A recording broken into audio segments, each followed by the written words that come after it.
Welcome to another chilling episode. Today, we dive into 3 disturbing true basement horror stories that will make your skin crawl. Basements, often dark and damp, hold an unsettling reputation for being the setting of many terrifying events. The stories we're about to unfold are not mere tales. They're real-life accounts that will leave you questioning what's lurking beneath your feet. From the haunted corners of Connecticut to the cramped, hidden spaces of Denver, and finally, to the unimaginable horrors of Cleveland, these stories are a descent into the macabre. The Snedeker family's ordeal in a former funeral home basement sets the stage for our nightmarish journey. Next, we uncover the shocking story of Theodore Coneys, the Denver Spider-Man, who lived secretly in a family's basement. And finally, we delve into the horrific crimes of Ariel Castro and the unimaginable suffering he inflicted on his victims. So dim the lights, settle in, and prepare yourself for a journey through some of the most bone-chilling basement horror stories you've ever heard. These accounts will remind you that sometimes the most terrifying things are right beneath your feet. The Snedeker family thought they had found the perfect home in Southington, Connecticut. Little did they know, their new residence was a former funeral home. Almost immediately, strange and terrifying events began to unfold. The basement, once used to embalm bodies, became the center of their nightmares. Carmen Snedeker, the mother, reported seeing shadowy figures and hearing unsettling noises emanating from the basement. Their son, Philip, experienced the worst of it. He began seeing grotesque apparitions and was often tormented by unseen forces. One night, Philip was found at the bottom of the basement stairs, unconscious. He claimed a malevolent spirit had pushed him. The family soon discovered old funeral equipment and body tags, confirming their fears about the house's gruesome past. As the haunting continued, the Snedekers sought help from Ed and Lorraine Warren, famed paranormal investigators. The Warrens confirmed the presence of multiple spirits, some of which were demonic. They conducted a series of exorcisms, but the activity only seemed to escalate. Objects would move on their own, and the temperature would drop dramatically in certain areas of the house. Carmen reported being physically attacked by unseen entities.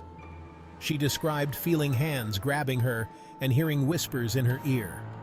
The basement became a place of dread, with the family avoiding it at all costs. Even the family dog refused to go near the basement door, often growling and barking at something unseen. The Snedekers' experience was so intense that it inspired the movie The Haunting in Connecticut. However, the real story is even more disturbing than any Hollywood adaptation. The family eventually moved out, but their ordeal left lasting scars. To this day, the house remains a chilling reminder of the horrors that unfolded within its walls. The story of the Snedeker family serves as a grim warning about the potential for evil to lurk in the most unexpected places. Their basement, a place meant for storage and safety, became a gateway to unimaginable terror. Their experience is a haunting testament to the thin veil that separates our world from the unknown. Theodore Coneys, also known as the Denver Spider-Man, lived in the shadows, literally. In 1941, Coneys broke into the home of Philip Peters in Denver, Colorado. Peters, an elderly man, lived alone, making his home an easy target. Coneys found a small trapdoor leading to a tiny, hidden attic space. He decided to stay there, hiding away from the world. For months, Coneys lived silently, sneaking out only when Peters was away to steal food. The confined space became his twisted sanctuary. Peters began hearing strange noises and noticing food and items going missing. One night, Peters returned home early. Coneys, caught off guard, attacked him with an iron stove shaker, killing him. The police found no signs of forced entry and no immediate suspects. Neighbors reported hearing strange sounds and seeing shadows moving inside the vacant house. Months later, a neighbor noticed movement and alerted the authorities. An officer discovered the trapdoor leading to Coneys' hiding place. The attic was filled with stolen items and remnants of Coney's life in hiding. Coney's was arrested and confessed to the murder. His story shocked the entire community. The house, once a symbol of safety, became a reminder of the horrors that can hide in plain sight. The tale of the Denver Spider-Man serves as a chilling example of how evil can lurk in the most unexpected places. Ariel Castro's house on Seymour Avenue in Cleveland, Ohio, appeared unremarkable from the outside. But inside, it concealed a dark and horrifying secret. For over a decade, Castro held 3 women, Michelle Knight, Amanda Berry, and Gina De Jesus, captive in his basement. Their ordeal began in the early 2000s when Castro abducted each of them separately. The basement was a prison, equipped with chains, locks, and soundproofing to ensure the women couldn't escape or call for help. Castro's reign of terror was marked by physical, emotional, and psychological abuse. The women were often kept in separate rooms, enduring unimaginable suffering at the hands of their captor. Amanda Berry's miraculous escape in 2013 brought the horrifying truth to light. She managed to break free and call for help, leading police to the house. The rescue operation revealed the extent of the horrors within. The basement, filled with makeshift prison cells and torture devices, was a scene of unimaginable cruelty. The women were finally free, but the psychological scars remained. Their stories of survival are harrowing, detailing the abuse and manipulation they endured. Castro was arrested and sentenced to life in prison without the possibility of parole.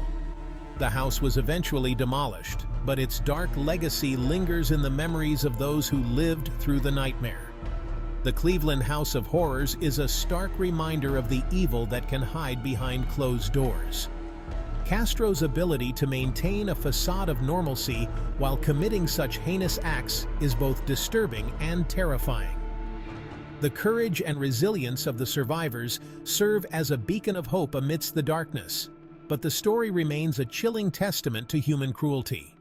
The basement, once a symbol of hidden storage and safety, became a place of unimaginable suffering. The story of Ariel Castro and his victims is a haunting reminder that sometimes the scariest things are right beneath our feet. Thanks for watching. If you enjoyed this video, don't forget to like, comment, and subscribe for more true horror stories. Stay safe, and remember, sometimes the scariest things are right beneath your feet. The stories we've shared today are not just tales. They are real-life accounts of unimaginable terror. They remind us to be vigilant and aware of the hidden dangers that might be lurking in the most unexpected places. From haunted basements to hidden intruders and unimaginable cruelty, these stories have shown the darker side of human nature and the supernatural. It's a sobering reminder that evil can exist in many forms and often hides in plain sight.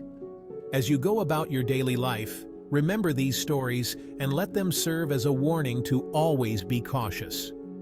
Thank you for joining us on this journey through some of the most disturbing basement horror stories.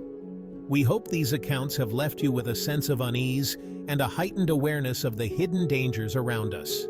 Until next time, stay safe and keep your eyes open, because you never know what might be lurking just beneath your feet.